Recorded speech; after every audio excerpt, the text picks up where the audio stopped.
Hello student, एक important topic करते हैं नेक्स्ट, रेंसिडिटी। रेंसिडिटी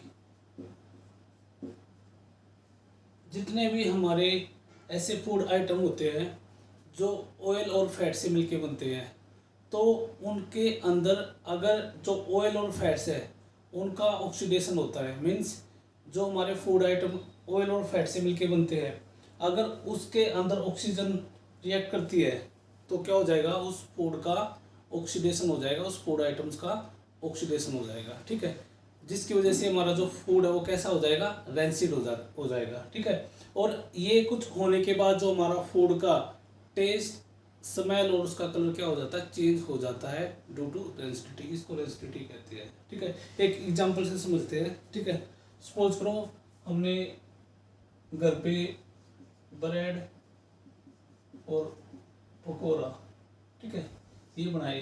ठीक है, और ये किससे मिलके बनते हैं, फैट्स, और इसके अंदर यूज़ क्या होता है, फैट और ऑयल यूज़ होता है। ठीक है, और हमें इनको बिना यूज़ किए कोई इमरजेंसी आई जिसकी वजह से हम इनको यूज़ नहीं कर पाए, उसको हम खा नहीं पाए और हम कहीं पे चले गए। ठीक है, 3-4 दिन बाद वापस आते हैं।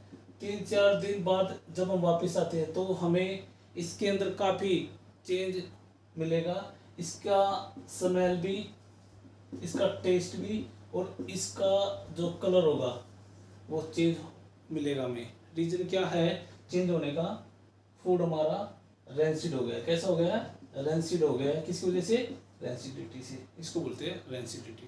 ठीक है, तो रेंसिडिटी का मतलब अगर हम सिंपली बात करें क्या होता है, जो हमारे फूड आइटम होते हैं। ठीक है, अगर हम सिंपली रेंसिडिटी को देखें क्या होता है, रेंसिडिटी जितने भी हमारे फूड आइटम्स होते हैं, ठीक है, जो ऑयल और फैट से मिलके बनते हैं, अगर उनके अंदर ऑक्सीडेशन हो जाए, ठीक है, उसको बोलते हैं रेंसिडिटी। ठीक है, एक बार देख लेते हैं रेंसिडिटी को दोबारा। ठीक है, रेंसिडिटी क्या होता है, द ऑक्सीडेशन ऑफ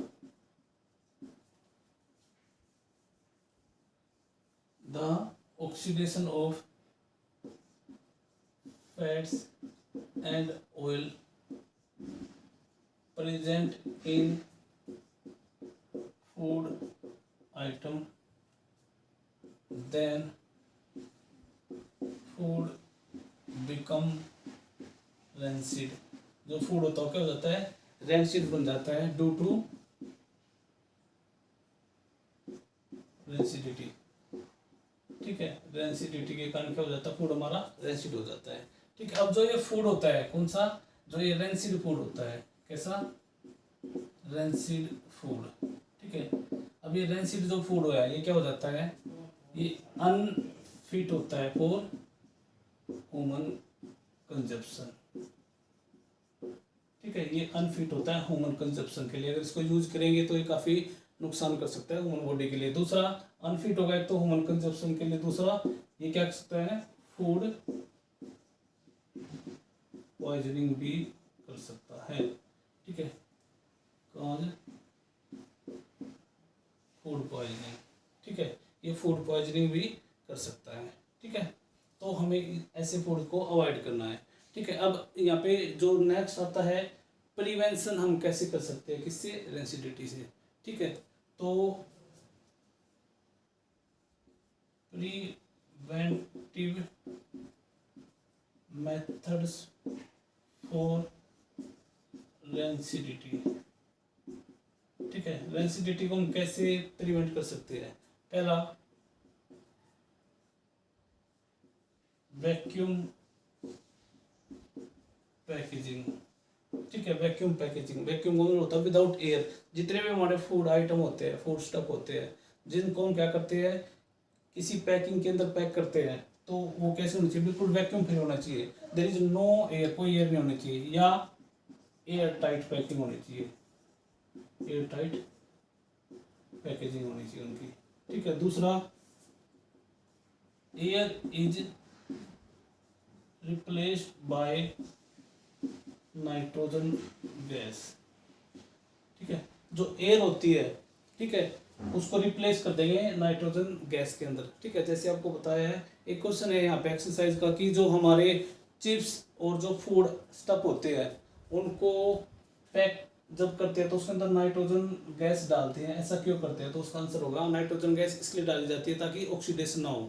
किसका? जो हमारे चिप्स के अंदर फैट्स और ऑयल होते हैं ना, उसका ऑक्सीडेशन हो सकता है। ठीक है, तो इसलिए क्या करते हैं, उस ऑक्सीडेशन से प्रिवेंशन के लिए हम क्या करते हैं, नाइट्रोजन गैस को डालते हैं। ठीक है, उसके बाद क्या करेंगे, बाय यूज ऑफ रेफ्रिजरेटर। ठीक है, हम रेफ्रिजरेटर का भी क्या कर सकते हैं, यूज कर सकते हैं। ठीक है, मतलब उससे क्या होगा, ऑक्सीडेशन नहीं होगा। ठीक है, उसके बाद जो सबसे इम्पोर्टेंट है, बाय यूज ऑफ एंटीऑक्सीडेंट। ठीक है, हम एंटीऑक्सीडेंट डाल के क्या कर सकते हैं, ऑक्सीडेशन को रोक सकते हैं। ठीक है, अब यहाँ पे क्वेश्चन ये आता है कि एंटीऑक्सीडेंट है क्या। ठीक है, एंटीऑक्सीडेंट को देख लेते हैं विद एग्जांपल। एंटीऑक्सीडेंट्स, नाम से पता लग रहा है एंटीऑक्सीडेंट, जो ऑक्सीडेशन के अगेंस्ट काम करेंगे, मीन्स ऑक्सीडेशन को रोकेंगे, ऑक्सीडेशन को नहीं होने देंगे। तो क्या होता है, दोज सब्सटेंस और chemical which prevent oxidation or retard the rate of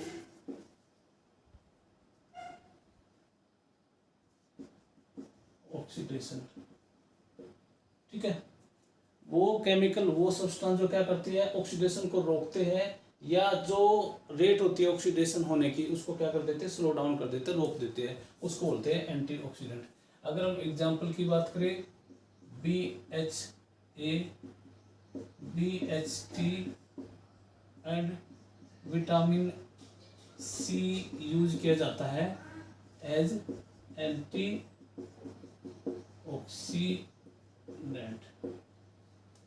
okay, ठीक है, अब यहाँ पे BHA और BHT की फुल फॉर्म देख लेते हैं, जो कई बार आपको देखने को मिलेगी। BHA, BHT। BHA होता है बुटाइलेटेड हाइड्रोक्सी एनिसोल, और ये होता है BHT बुटाइलेटेड हाइड्रोक्सी टोलिन। ठीक है, ओके, एक बार फिर देख लेते हैं, रिकैप करते हैं। एंटीऑक्सीडेंट से पहले हम बात करेंगे रेसिडिटी। रेसिडिटी क्या होती है, जितने भी हमारे फूड आइटम होते हैं जो किससे मिलके बनते हैं, ऑयल और फैट से मिलके बनते हैं। ठीक है, उसका ऑक्सीडेशन हो जाता है। ऑक्सीडेशन होने के बाद फूड हमारा रेंसिड हो जाता है, उसको बोलते हैं रेंसिडिटी। ठीक है, अब जो ये हमारा रेंसिड फूड होता है, ये क्या होता है, अनफिट होता है, किसके लिए, ह्यूमन की हेल्थ के लिए भी। ठीक है, ये क्या कर सकता है, फूड पॉइजनिंग कर सकता है। ठीक है, इसको अगर ह्यूमन क्या करेगा, कंज्यूम करेगा। ठीक है, उसके बाद हमने प्रिवेंटिव मेथड बताए। ठीक है, प्रिवेंशन कैसे कर सकते हैं रेंसिडिटी से, पहला बताया हमने वैक्यूम, बिल्कुल एयर टाइट पैकिंग करके। दूसरा हम क्या कर सकते हैं, जो एयर होती है उसके अंदर जो ऑक्सीजन होती है उसको रिप्लेस कर देंगे नाइट्रोजन गैस से।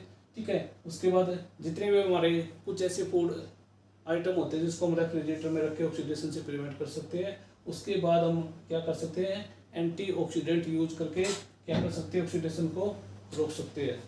ठीक है, उसके बाद हमने एंटीऑक्सीडेंट बताया, वो सब्सटेंस, वो केमिकल जो क्या करते हैं, ऑक्सीडेशन को रोकते हैं और रिटार्ड कर देते हैं किसकी, स्पीड ऑफ ऑक्सीडेशन को। Example BHA, BHT। ठीक है, अगर हम बात करें प्रिवेंटिव मेथड की, तो जो हमारे फूड आइटम होते हैं उनको हम क्या कर सकते हैं, डायरेक्ट सन के लाइट से भी क्या करके दूर रख के भी क्या कर सकते हैं, रेंसिडिटी से बचा सकते हैं।